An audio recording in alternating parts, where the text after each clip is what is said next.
Bonjour, je suis très heureux de vous retrouver aujourd'hui pour ce que l'on peut appeler un tour d'horizon de l'actualité avec deux éminents confrères, Dominique de Montvalon et Jean-Marc Sylvestre. Alors le premier sujet à l'ordre du jour, je crois que celui qu'on s'attend tous à évoquer, c'est la condamnation évidemment du président Sarkozy, enfin de l'ancien président Sarkozy, à 3 ans de prison. Dominique de Montvalon, quelle a été votre réaction lorsque vous avez appris cette condamnation qui est quand même, à mon avis, très lourde?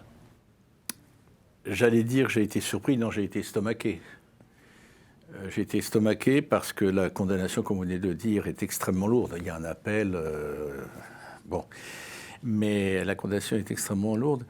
C'est une situation singulière. Quoi qu'on pense, les électeurs français sont partagés. Quoi qu'on pense de Nicolas Sarkozy, les uns sont enthousiastes, d'autres sont totalement, violemment allergiques, et d'autres encore ont un jugement partagé sur son bilan et sur sa personne clivante.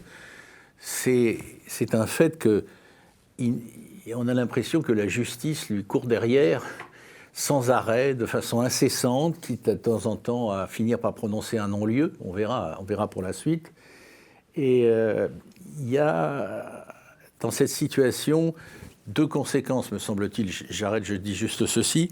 La première, c'est qu'on cherche objectivement, je ne dis pas que les juges avaient cet objectif-là, mais objectivement, me semble-t-il, on cherche à l'amoindrir, voire le faire taire. Le faire taire, ce ne sera pas le cas, de toute façon. Il parlera dans la perspective de la prochaine élection présidentielle. Et la deuxième conclusion, la deuxième conséquence, du moins à mes yeux, tout le monde ne partage pas cet avis, c'est que les Français qui déjà se posaient un certain nombre de questions sur l'état de leur justice en démocratie, sont un peu perdus et sont de plus en plus méfiants. En tout cas, je prononcerai volontiers un mot que j'ai entendu récemment, malaise. Malaise croissant vis-à-vis de cette justice dont on ne connaît pas exactement totalement le mode de fonctionnement, les intentions véritables, et qui n'agit pas. Les juges, s'ils m'entendaient ou s'ils m'entendent, trouveront ça injuste, mais il n'agit pas du point de vue de beaucoup de Français, dans la transparence. Alors celui qui est aujourd'hui dans la ligne de mire, c'est Nicolas Sarkozy, mais le problème va au-delà. Jean-Marc? Écoutez, moi j'écoute Dominique de Montvalon, je n'ai pas de compétences juridiques ou politiques comme il peut en avoir. Je suis effectivement mal à l'aise en tant que citoyen, en tant qu'observateur. Je suis mal à l'aise par le verdict qui a été donné, parce que je le trouve effectivement très très sévère, eu égard aux charges qui me paraissaient, mais là encore, c'est pas forcément un jugement, relativement flou et relativement légère. Je trouve que le verdict est sévère, 3 ans de prison. Je trouve qu'il est sévère dans son application. C'est vrai qu'il va devoir, ou il devrait exécuter une peine un enferme transformé en vraisemblablement domicile avec le bracelet électronique, ce qui est un peu cocasse pour quand même un ancien président de la République qui est aujourd'hui surveillé au moins par 3 policiers ou 3 gendarmes quasiment nuit et jour, quoi. Donc il peut difficilement passer inaperçu s'il décide de fuir la justice et le pays français. Enfin bon, c'est ridicule. Je suis mal à l'aise par les moyens qui ont été déployés. Quand je vois les difficultés que peut avoir la justice par ailleurs, c'est quand même une affaire qui a duré pendant près de 7 ans, 8 ans. Enfin, je suis mal à l'aise par les ambiguïtés de l'instruction. C'est vrai que le parquet national financier m'a toujours mis mal à l'aise. Je ne vois pas pourquoi ce parquet national financier qui avait été créé à l'époque pour s'occuper d'affaires financières très complexes, très lourdes. Complexe ou médiatique, c'est écrit. Oui, alors a dérivé progressivement vers des affaires très médiatiques et très politiques. Au départ, c'est vrai, puisqu'on s'attaquait à l'affaire Cahuzac, mais elle avait le double caractéristique d'être à la fois politique et médiatique, et puis aussi financière, parce qu'il y avait des évasions fiscales, notamment en direction de la Suisse. Et puis ça me met mal à l'aise sur le rôle de la justice, parce qu'elle donne l'impression de s'immiscer dans l'agenda politique. Parce que nous sommes aujourd'hui, nous sommes un peu en pré-campagne électorale, avec un paysage politique qui est en plein attente, mouvement, notamment à droite, notamment compte tenu des attentes qu'il peut y avoir à l'égard de Nicolas Sarkozy, qui, bien qu'il ait dit qu'il ne serait pas candidat, qu'on se préparait à être du moins un acteur non négligeable de cette campagne. Il a d'ailleurs fait un bouquin qui a eu énormément de succès, sur son histoire, et puis il se préparait à en faire un deuxième qui vraisemblablement devait sortir, et il sortira sans doute à l'automne. Donc il veut jouer un rôle là-dedans, et compte tenu de la situation économique, tout est possible. À droite, il n'y a pas quand même beaucoup de leaders pour prendre la suite. Alors l'appel qu'il a demandé, qu'il est obligé de demander pour revenir sur ça, va nous emmener très loin. Et d'ailleurs, c'est vrai que des spécialistes du droit m'ont fait remarquer que dans le verdict, il n'est pas interdit d'activité politique ou même d'éligibilité. Privé de droit civique, non, il n'est pas privé de droit civil, quoi.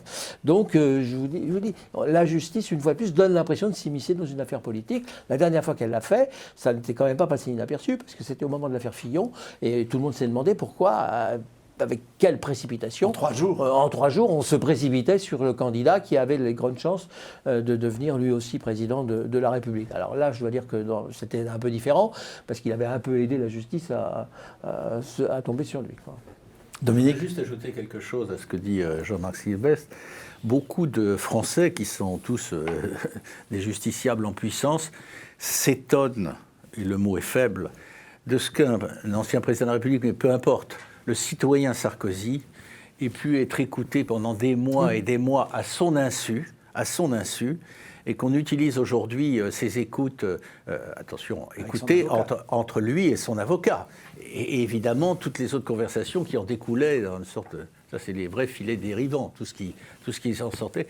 Et j'utilisais le mot malaise. On peut m'expliquer ceci, cela, que c'est... bon, bref, rentrons pas, on va pas refaire l'instruction ici, mais on est mal à l'aise. Comment est-il possible que le dialogue secret d'un justiciable, enfin d'un justiciable et de son avocat puisse être écouté et à l'avenant tout ce qui s'ensuit. Bon, là, si vous voulez, c'est à mon avis le contact le plus direct de l'ensemble des Français dans leur réaction, enfin de beaucoup de Français en tout cas, avec cette affaire.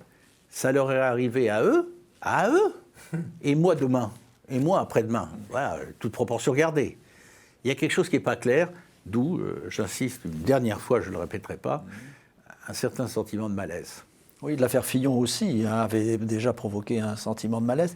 Et on a su... On va pas accumuler, mais c'est vrai. Oui, il n'y a pas que sur le terrain politique que la justice aurait besoin d'aller vers plus de clarté, donc parlons clair, enfin je veux parler clair, de transparence.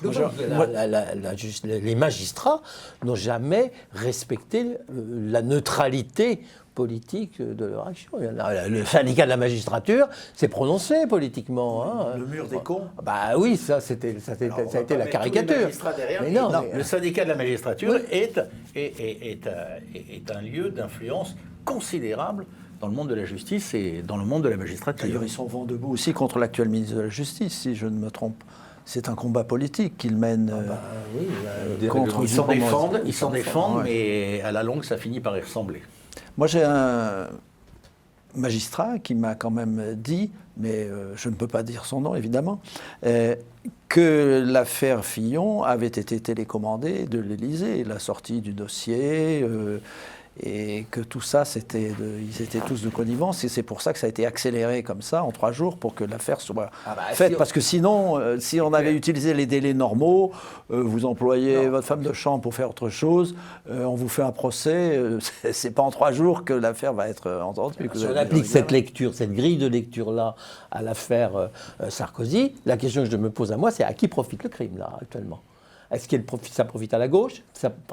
Voir un certain nombre de gens de gauche, non pas se réjouir, mais faire des déclarations de satisfaction à l'encontre de cette justice-là, je pourrais le croire. Mais refuser de se poser la moindre question. Voilà, mais ils n'ont pas de candidat évident, ils sont dans une position mal.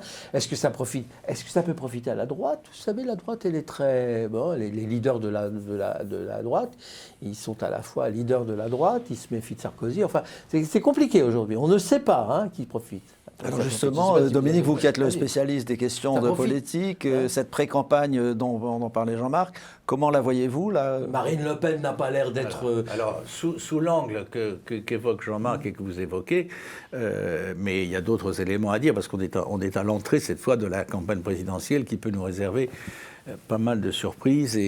Ça arrive souvent en France. Oui, ça arrive souvent. Mais c'est vrai que le parallèle avec l'affaire Fillon, entre l'affaire Fillon et l'affaire Sarkozy, est un parallèle, comment dirais-je, assez largement artificiel à mes yeux, mais néanmoins, comment ne s'imposerait-il pas aux citoyens de base, hein? C'est-à-dire que les deux, je veux simplement dire, pour dire artificiel, c'est que les deux affaires sont de type extrêmement différent. Mais bon, on ne va pas ouvrir la parenthèse là-dessus, mais je le mentionne. Mais cela dit, comment ne pas, pour le citoyen qui voit ça, se poser des questions? François Fillon, quelles que soient ses erreurs, ses fautes, on peut appeler ça comme on veut, mais enfin bref, ses imprudences aussi, bon, casser au dernier moment, avant qu'il n'entre dans le vif du sujet. Il a quand même eu 20%, oui, si je ne me trompe. Absolument. Et puis là, on se dit, mais maintenant c'est Sarkozy. Alors cela dit, Sarkozy, il l'a déjà dit, et on peut compter sur lui, c'est pas ça qui va l'empêcher, non pas d'être candidat, il ne veut pas l'être, hein, et il l'a répété, mais de peser. Et d'une certaine manière, ce qui lui arrive donnera encore plus de poids à ses paroles. Ça, c'est, contrairement à ce que disent certains, c'est ma conviction absolue. Vis-à-vis de son camp, au sens le plus large, hein, c'est un camp divers, composite, mais vis-à-vis aussi de l'ensemble des Français qui se posent des questions quand même sur ce qui se passe là. Il va parler. Il reste un point de repère. Ah oui, il reste un point de repère parce que c'est un homme fort, hein, qui a du punch. Donc vous le voyez renforcé plutôt par cette épreuve. Attendez, je ne veux pas pousser, je vous entends, je ne veux pas pousser trop. En tout cas, je vais vous le dire pour le moment. Peut-être dans 3 semaines, je vous rejoindrai dans votre formulation. Au jour d'aujourd'hui, contrairement à ce que j'entends ici ou là, pas dans des voix nombreuses, mais quand même, il n'est pas privé de parole, il ne sera pas privé de parole et il n'est pas affaibli. Est-ce qu'il sera renforcé? Peut-être. On n'en est pas là. Mais on va voir comment les choses tournent. Il va compter. Il va compter. À un moment donné dans la campagne, on en viendra à juger la façon dont le président Macron a géré la crise sanitaire. On comparera cette gestion de la crise sanitaire, qui est une crise internationale, hein, dans laquelle nous étions piégés. On comparera la façon dont Nicolas Sarkozy a géré la crise des subprimes, qui était elle aussi une crise internationale d'envergure. Et on verra, on pourra faire une comparaison des deux. Et je ne pense pas que cette comparaison soit à l'avantage du président Macron. Mais enfin, là, c'est une légère... la façon dont Nicolas Sarkozy a géré cette crise financière est à mettre à son actif. Il n'a jamais fait. Ce qu'il n'a jamais fait dans la campagne. Oui. Parce qu'il considérait que c'était trop compliqué à expliquer. Voilà. C'est sans l'ombre d'un doute. Hein. S'il n'avait pas été là, je ne sais pas ce qui serait passé. On ne va pas réécrire l'histoire, mais c'est à mettre à son actif. Mais je fais un peu une réserve sur la comparaison avec la situation actuelle, ne serait-ce, Jean-Marc, que par sa durée. Je ne sais pas qu'est-ce que les Français penseront. J'espère que la crise sanitaire ne va pas durer aussi longtemps que la crise financière. Parce que la crise financière, nous verrons. Alors, comment voyez-vous le paysage politique, là, de la pré-campagne? Éclaté. Oui, éclaté. Éclaté, incertain. Je pense juste une chose, c'est que beaucoup va dépendre il y a 2 choses. La première, c'est beaucoup va dépendre de savoir si la crise sanitaire est terminée ou en tout cas est contenue, est en train de régresser. Et si on retrouve non pas les jours d'avant, mais des jours de libération, des jours heureux. Hein. Bon, et à ce moment-là, on pourra parler d'autre chose. Mais il ne faut pas que ça dure trop longtemps. Et ça, si par hasard ce n'était pas le cas, bon, je ne sais pas quelle serait la situation. On pourrait difficilement parler à ce moment-là d'autre chose que de vaccins et d'espérer échapper à ça. Mais admettons, ce que je souhaite évidemment, que la crise sanitaire recule, qu'on arrive à la contenir avec le vaccin, avec les vaccins d'ailleurs, etc. Encore faudra-t-il voir le moment venu, quel jugement, moi je ne préjuge pas, hein, mais ce sera peut-être positif, globalement négatif, quel jugement les Français porteront sur la façon dont leurs gouvernants auront géré cette crise. Oui, alors justement, Jean-Marc, la façon dont Macron a traité cette crise, est-ce que les jours heureux, comme disait Dominique, vont revenir avec un chômage énorme, avec un nombre de faillites dans tous les domaines? Alors, je ne suis pas sûr qu'il y ait un chômage énorme. Pour l'instant, il n'y en a pas. Je ne suis pas sûr qu'il y ait un nombre de faillites considérable. Pour l'instant, il n'y en a pas. Ça dépendra évidemment de la façon dont on sortira de la crise sur le plan sanitaire. Mais je vous avais interviewé déjà il y a quand même un mois. Je suis et je reste optimiste sur la façon dont on va sortir sur le terrain économique de cette crise. Parce que si la crise sanitaire, si la composante sanitaire de la crise a été assez mal gérée, enfin du moins elle a donné l'impression d'être gérée avec beaucoup d'hésitation, d'incertitude et de contradictions, encore aujourd'hui, on donne l'impression de s'être trompé à la fois sur les masques, sur les tests et aujourd'hui sur les vaccins. La composante économique a été remarquablement gérée. C'est-à-dire qu'on retiendra de cette crise une efficacité du côté de Bercy, une cohérence du côté de Bercy, qui a consisté d'une part... Banque Centrale Européenne. Avec l'aide de la Banque Centrale Européenne, mais surtout avec la décision politique du quoi qu'il en coûte et la mise en musique du quoi qu'il en coûte d'Emmanuel Macron par Bruno Le Maire. Pour quelle raison? Parce qu'on s'est aperçu très rapidement que cette crise-là, compte tenu des efforts économiques que nous avions faits, n'a détruit aucun actif de production. Il n'y a pas eu, comme dans les grandes crises précédentes, des entreprises qui se sont effondrées, etc., etc. Les entreprises qui sont malades aujourd'hui étaient malades avant. C'était des personnes à risque, comme on dit, en sanitaire. Renault était malade avant la crise, Air France était malade avant la crise, et la SNCF était très malade avant la crise. Ce sont d'ailleurs les trois grandes entreprises, si je mets à part l'hôtellerie, qui va pouvoir éventuellement s'en sortir. On n'a pas détruit les contrats de travail, puisque l'allocation chômage fait qu'on a préservé le pouvoir d'achat et que le pouvoir d'achat en 2020 a été préservé, il le sera en 2021. Et on a permis éventuellement, sous forme d'un endettement public important, aux Français de constituer une épargne considérable. Parce que si l'on ajoute l'épargne de 2020, celle de 2021, plus les comptes courants, plus que tout ce qui a été caché dans les bas de laine sous forme d'espèces, on arrive à un pactole qui est vraisemblablement de 500 milliards. On arrivera à un pactole de 500 milliards d'euros.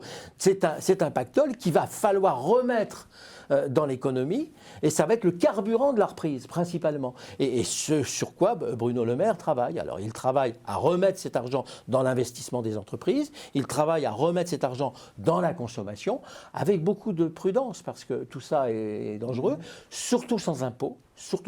Et on peut se permettre qu'il n'y ait pas d'impôts, parce que s'il y a des impôts, vous cassez, comme en 2010, les velléités de reprise. Et je pense que de ce point de vue-là, on peut redémarrer. Souvenez-vous ce qui s'est passé en juin 2020, lorsqu'on a déconfiné, vous avez eu juin, juillet, août, septembre, qui ont eu des taux de croissance absolument explosifs, où on a rattrapé un peu le retard. Il peut se passer la même chose sur le plan conjoncturel, c'est-à-dire arriver au fond de la piscine, ça se redresse et ça repart très fort. Il peut se passer au niveau structurel, c'est-à-dire à moyen et long terme, une prise en compte des grands changements, le digital, la mutation industrielle, une autre mondialisation peut-être un peu plus efficace et protectrice de l'environnement. Et il peut peut-être se passer ce qui s'était passé au lendemain de la Première Guerre mondiale et au lendemain de la Seconde Guerre mondiale. Au lendemain de la Première Guerre mondiale, dont on disait que les pays étaient complètement détruits, ça a été les années folles, avec des taux de croissance très forts, des innovations technologiques très fortes. Et puis au lendemain de la Deuxième Guerre mondiale, on a quand même vécu 30 années de croissance économique forte et des 30 glorieuses. Et le désendettement ? Le désendettement, il peut se faire mécaniquement avec un taux de croissance intérieur, parce que nous avons cette chance inouïe, miraculeuse, de taux d'intérêt qui sont à zéro. La dette actuelle, qui est 4 fois plus importante que celle d'il y a 5 ans, nous coûte 2 fois moins cher. Parce que nous avons des taux d'intérêt zéro. Et ces taux d'intérêt zéro, nous allons les payer pendant 10 ans. J'espère que pendant 10 ans, on va réussir à décréter, à sortir des taux de croissance qui permettront, si on a la sagesse de ne pas continuer de s'endetter, si on a la sagesse de profiter du mécanisme économique, on peut sortir mécaniquement de cette solution. Non, je dirais, j'entends Jean-Marc Sylvestre, et on ne peut que souhaiter que Jean-Marc Sylvestre voit juste et dise vrai. Non, mais je dis ça sans aucune ironie. Parce que c'est le meilleur scénario possible, à condition qu'avec les vaccins additionnés, on en finisse assez... Non, mais c'était le présupposé de ton propos.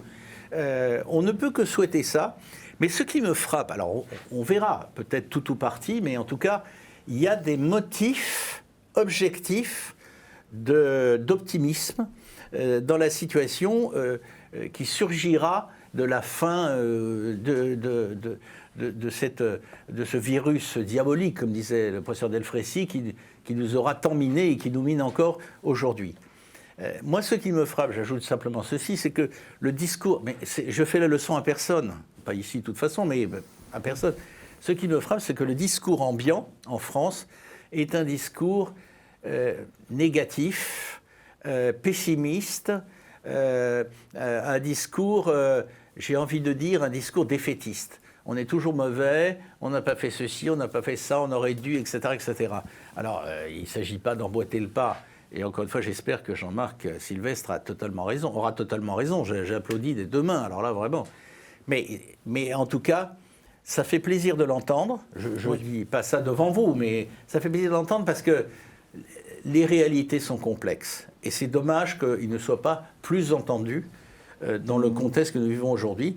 On s'en sortira peut-être pas si mal que ça, et peut-être mieux que pas si mal. Je suis, moi, en tous les cas, surpris que les chefs d'entreprise et les chefs syndicaux ne participent pas à l'aggravation du climat. C'est vrai. Ils sont sur cette analyse que je viens de voir. Mais ils sont en retrait. Ils sont en retrait et ils sont très pragmatiques et ils travaillent à la capacité de reprise. Il y a une capacité de résilience au niveau des entreprises dans ce pays qu'on ne soupçonnait pas. C'est-à-dire que les entreprises se sont adaptées. Elles se sont adaptées au e-commerce, elles se sont adaptées à la digitalisation, elles se sont adaptées à beaucoup de mutations qui se sont accélérées pendant cette... Ce qui a été très mal géré en France, c'est évidemment l'aspect purement sanitaire. C'est le ministère de la Santé, c'est l'administration de la Santé qui n'a pas été gérée. Il y a quand même, totalement d'accord avec ton analyse, mais il y a quand même des perdants dans cette mutation extraordinaire qu'accélère le virus, en quelque sorte. Évidemment des perdants. Il faut le dire quand même, hein, on en avait déjà parlé, mais il faut le dire. Il y a quand même des perdants. Bon, mais il y a effectivement, les syndicalistes et d'abord les chefs d'entreprise, que tu connais parfaitement, sont en retrait de la scène que j'évoquais. Ceux qui tiennent le crachoir, si je puis dire, ceux qui sont devant les micros et les caméras, le discours ambiant est quand même un discours assez, qui est assez défaitiste. Mais dans le même sens que Jean-Marc, sauf erreur, je dirais ce qui est assez étonnant, c'est que si les Français, c'est encore vrai aujourd'hui, souffrent des contraintes que la crise sanitaire leur impose, leur capacité de tenir face à l'adversité est quand même étonnante, on ne le souligne pas assez. Quand on dit par exemple, juste ça, quand on dit par exemple dans les reportages, ce qui n'est pas faux, avec des images, des trucs, c'est pas difficile de les trouver. Regardez, ils sont nombreux sur les quais de la Garonne ou de la Seine, ils sont sans masque ou quelquefois sans masque et tout. Tout ça est vrai. Et c'est normal de le raconter, et c'est normal de le filmer, c'est normal de le commenter. Mais on pourrait aussi considérer que c'est à peu près 5, c'est peut-être de trop, ou tout ce qu'on veut, enfin en tout cas la France est diverse, 5 à 10% de la population, et qu'il ne faudrait quand même pas oublier dans la description générale la façon dont 90% des Français ont tenu et tiennent. Et c'est assez spectaculaire. Alors il mériterait qu'à la fin, le scénario Sylvestre, les récompenses, non mais voilà, je dis ça comme ça, les récompenses de leur étonnante résilience. C'est un message très optimiste que vous... C'est un message très optimiste que vous délivrez tous les deux aujourd'hui. Enfin, moi, je lui emboîte le pas. Oui. Mais ça n'empêche qu'il y a des raisons. C'est le bon scénario. Il y a des raisons d'être inquiet quant à l'environnement sanitaire et les présentations qu'en fait le gouvernement ou le président de la République en promettant d'en sortir dans 5 ou 6 semaines sans argumenter très fortement sur les moyens qu'il met en œuvre pour en sortir restent inquiétants. Et c'est vrai. Non, j'emboîte le pas de Jean-Marc. Jean-Marc ne le dit pas sur une toquade. Il s'est enraciné chez lui. Bon, mais il y a quand même des motifs de préoccupation. Pour n'en citer qu'un, on ne va pas revenir 10 mois, 12, 15 mois en arrière, plutôt pas en avant, mais 15 mois en arrière. Il faudra quand même qu'on nous éclaire sur ce qui s'est passé avec les virus. Hein. Pas de virus, enfin avec le virus, avec le vaccin contre le virus. Pas de vaccin français. Et la gestion de ce qu'on a commandé pour notre part, nous Français, dans le cadre européen, c'est peu de dire qu'elle laisse à désirer. On essaye des opérations rattrapage, mais il faudra qu'un jour tout ça soit expliqué. Ça ne relève pas des tribunaux, ça relève de la transparence démocratique. Oui, mais ça relèvera aussi de la façon dont on interprète et le fonctionnement de la démocratie. Je prends un exemple. Aujourd'hui, dans la stratégie qui avait été mise en place il y a un an, c'est-à-dire le testing, le traçage et l'isolement, on a testé avec beaucoup de retard. On n'a pas tracé, on a été incapable de le faire et on a été incapable de faire l'isolement des cas positifs. Ce qui fait qu'on s'est retrouvé pendant un an avec des tests positifs qu'on a laissés en liberté et qui ont continué de contaminer le reste. Et on en est encore au même stade aujourd'hui, c'est-à-dire qu'on est incapable d'isoler les gens qui sont positifs, sauf à leur faire confiance, à faire confiance dans leurs responsabilités en leur disant vous restez chez vous, vous restez tranquillement chez vous. Ce qui fait que vous avez aujourd'hui des médecins qui se baladent sur les plateaux de télévision en disant, vous savez, l'endroit le plus dangereux pour être contaminé, c'est quand même le domicile aujourd'hui. Hein. Oui. Eh bien, nous allons rester là parce que le temps de l'émission à partie est écoulé. Je vous remercie et ce sont des sujets dont nous aurons l'occasion de reparler bientôt. Merci beaucoup. Merci Dominique de Montvalon, merci Jean-Marc Sylvestre. À bientôt. Merci à toi.